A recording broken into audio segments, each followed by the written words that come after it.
All right, so if you've watched any of my previous videos, what you probably saw me talk about is just NEPQ and how I've been utilizing that and kind of training my team with that as well. And in addition to that, what we've found in this implementation of NEPQ is that I first need to become proficient and become a little bit more masterful at the art of utilizing NEPQ before I can effectively like teach it in a more tangible way. Being the manager of the team, being the one who's taking it head on and learning it and trying to implement something that's brand new. The other thing that I'm needing to realize is that like, hey, you have to not stop using the things that were already working for you and just figure out a way to incorporate elements of NEPQ inside of the current process that you have already. And so here's what I learned. I got some notes that I just learned about this morning as I because what I've been doing over the last week and a half, 2 weeks is I've actually just been doing every single day, almost like four to five times a week. I am having some sort of a conversation with ChatGPT because if you take nothing away from this video, take away the fact that you can use ChatGPT, use the talking function feature, and you can have an NEPQ conversation. So all I've done as a prompt is said, hey, chat, I'm going to be going through the connection question stage of NEPQ. I'm going to go ahead and give you a ring, and then we're going to have the conversation. And so this morning, I did that exact thing. And not only did I start the connection questions, but I also went into situation. And when I finished that, I was like, man, that felt like my best role play with a robot ever up to this point.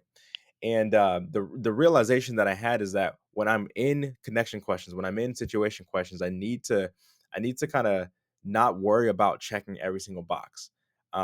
Because when I try to worry about checking every single box, what I realize is that it becomes really weird. It becomes really unnatural. It is just something that you really shouldn't do. And so the power of these questions, they really lie in how intentional and how human they are, not in like how many did you ask and did you get through the entire list. And so what I used to do is I treated all these questions like again a list to work through. I asked them pretty much back to back, and I wasn't really thinking about how they're landing. And I wasn't leaving a whole lot of space for our organic dialogue. And so um, it's one of those things to where if I skipped one, I was worried about that. And like, there's something magical to the questions, or there's something magical to the list that you have. And I'm like, no, it's not. That's not the case whatsoever. And so I was focusing on getting through the script more than I was with actually connecting with the person and getting to a point where I can be empathetic and getting to a point where I fully understood. And so here, like what I used to do, and when I first created all things NEPQ for my team specifically, it's like, hey, we're going to talk through their current insurance setup and protection setup, right? And the first question would be, do you currently have any life insurance in place, or has this been your first time exploring it? Not a bad question by any stretch of the imagination. But then it's just like, could you walk me through what type of policy, all this sort of stuff? Nothing wrong with that inherently. But then I would do the same thing, and I would think I have to go through the full laundry list to get the same to get information about their current asset storage, their liquidity, their risk tolerance, the desired coverage, who they're insuring. Like I would have to go through all of that, and to get through the connection questions alone, it would probably take somewhere in the neighborhood of 7 to 10 minutes, right? Especially if you're trying to some degree have some normal conversation. And again, what I realized is that connection, sure, you can say is like a feeling, like I typed in here, but it's not, more than anything, it's not a checklist, okay? It's not something that you just have to get through. And what I ultimately realized is that the connection question is all about, like connection stage I should say, is all about getting clear on what the problem is or the goal, maybe both, right? But normally people are going to come to you and they're going to express the thing that they want for you from you in the form of, I want this, right? I'm looking for this, right? I'm looking for your opinion on this. Or they're going to say, I'm having issues with this. That's ultimately how a real conversation ends up going. And so if you can get clear on and expound upon what it is that they're actually facing from a standpoint of the problem, or more often than not, it's going to be what it is that they want. People don't normally articulate it in the form of a problem, especially when it comes to life insurance sales. I think you're going to be more real there. And so the frame that I've been using is again asking one or two authentic warm-up questions. You can call it warm-up questions if you want to. And let me just tell you exactly what those are. So you can't see my other screen here, but I'm going to tell you exactly what those are. So after we get out of the whole um, you know, "Hey, is this John? Hey, this is Demetrius with Better Wealth." The first question that I'm asking is, "Hey, it looks like you were curious about possibly getting some outside help with life insurance to help with X. So to help with retirement planning, to help with legacy planning, to help with tax efficiency, whatever that may be. It looks like it looks like you're getting. Sorry, it looks like you're curious about possibly getting some outside help. Oh my gosh, sorry. Let me restart that. It looks like you were curious about possibly getting some outside help with life insurance options to help with some financial efficiency, to help with some tax efficiency. Is that right? So what I'm doing in that particular phase is I'm getting them into results-based thinking. And so the next question is, I just kind of curious, what was it that you saw? What was that you heard? Conversations that you've had that caused you to want to look into life insurance a little further? Like, how did we get here? So I tacked on the how did we get here because I want to take them back to where they were mentally, where they were psychologically when they felt the need to schedule a call with Better Wealth, when they felt the need to click that video that we had on YouTube or whatever that may be. I want them to articulate to me, like, how did we get here? What has sparked their interest? Right. This is like connecting with them a little bit more. I'm getting a little bit more context. Right. I'm not yet getting to the problem and goal specifically, but through that last question, they can start to tell me a little bit more about that. Right. So I start with that.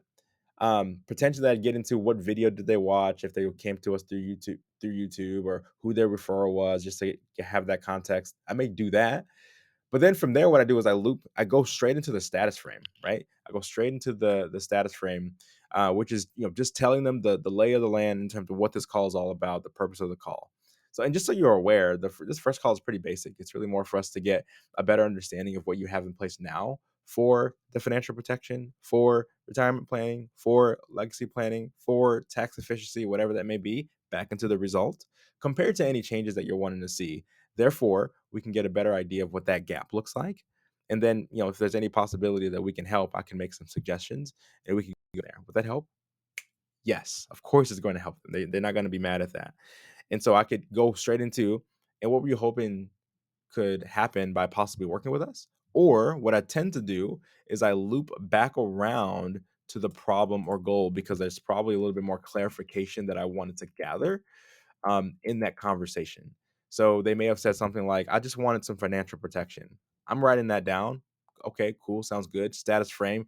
So when you say financial protection, did that mean a little bit more so just for the family or financial protection, like if you passed away, or is it more so financial protection, just kind of for retirement and having a buffer for volatility or something like that, right? The way that it comes across in an actual conversation, perhaps I should do a more like a role play with myself on video so you can really hear what I sound like. But I think that could help significantly for sure. And so, w- what so ultimately, what I'm doing there is I'm making it sound very casual. I'm making it sound very human, very relevant to what they're saying. And that's what I mean when I'm saying I'm looping back around to the problem or goal, right? I want to make sure that I'm talking to that. I want to make sure that I fully understand what it is that they want. And then once I have that, I have all the permission in the world to move on. Once I have the problem or I have what it is that they want specifically and a little bit of pain that came with that in terms of like, you know, uh, whatever that problem is, then I have permission to move straight into situation questions.